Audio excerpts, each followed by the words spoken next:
The plan of escape, as Roosevelt called it, was simple. It was also deceitful, the sort of adventure that the president, confined to the White House by the burden of his responsibilities as well as his wheelchair, loved. He would pretend to go on a fishing trip on his 165-foot presidential yacht, the USS Potomac, similar to the vacation he had taken earlier in the spring. In reality, he would secretly transfer from the floating White House to an American battleship or cruiser lying off the New England coast, then race up to Canadian waters to meet with the embattled British Prime Minister Mr. Winston Churchill, the man who, for more than a year, had been leading his country in a lonely struggle against the Third Reich, following the fall of France and most of Europe. FDR had suggested such a meeting several times since January 1941, when his emissary, Harry Hopkins, first put the idea to Churchill on a visit to London. The purpose was, according to Roosevelt's own account, which he dictated for the Historical Record and a magazine article, one that sadly he never completed, to talk over the problem of the defeat of Germany. The proposed date, mentioned at the time, the President stated in his narrative, was to be March or April of that spring.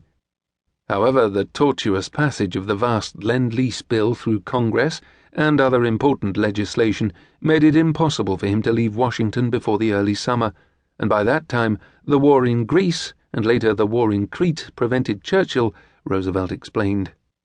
The trip was mentioned again in May and June, the President narrated, but talk of such a meeting was overshadowed by a more momentous event than Hitler's predations in the Mediterranean. For on June 22, 1941, the German invasion of Russia began, Hitler launching several million mobilized German troops in a do-or-die effort to smash the Soviet Union before turning back to the problematic invasion of England. And the U.S. Secretary of War Colonel Henry Stimson feared eventual war with the United States. 3 weeks later, a date for the Anglo-American summit was finally decided. It would take place, the President and Prime Minister concurred, in a mutually agreed-upon location between August 8th and 10th, 1941. The initial site chosen was the British island of Bermuda. Canada, though, considered by the President to be safer, met with final approval by both leaders.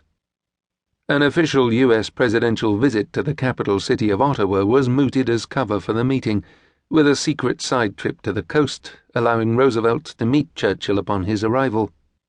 A problem was foreseen, however, in other British Dominion premiers asking to join the powwow.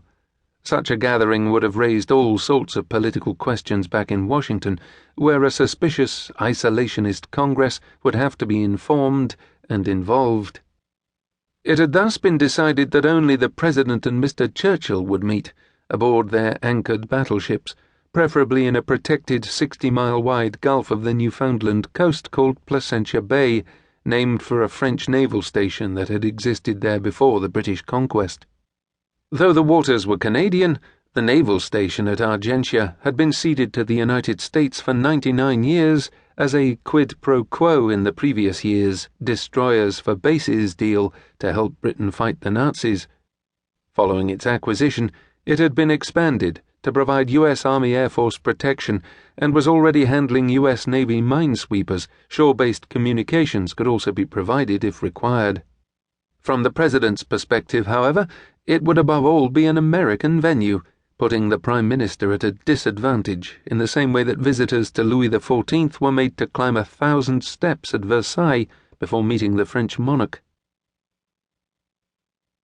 Escape for the President meant, of course, from something, namely the American press, mainstay of the nation's vigilant democracy, but also a millstone in terms of executive privacy and confidentiality and security. If word of the prospective meeting leaked, it would endanger not only the President's life, but the Prime Minister's as well, drawing German U-boats in the North Atlantic to the area. More threatening to Roosevelt's presidential authority in a time of continuing isolationism, though, would be the fierce debate aroused across America about the purpose of such a meeting. The majority of the American public, as expressed in opinion polls, which Roosevelt watched carefully, remained resolutely opposed to being drawn into the war raging in Europe.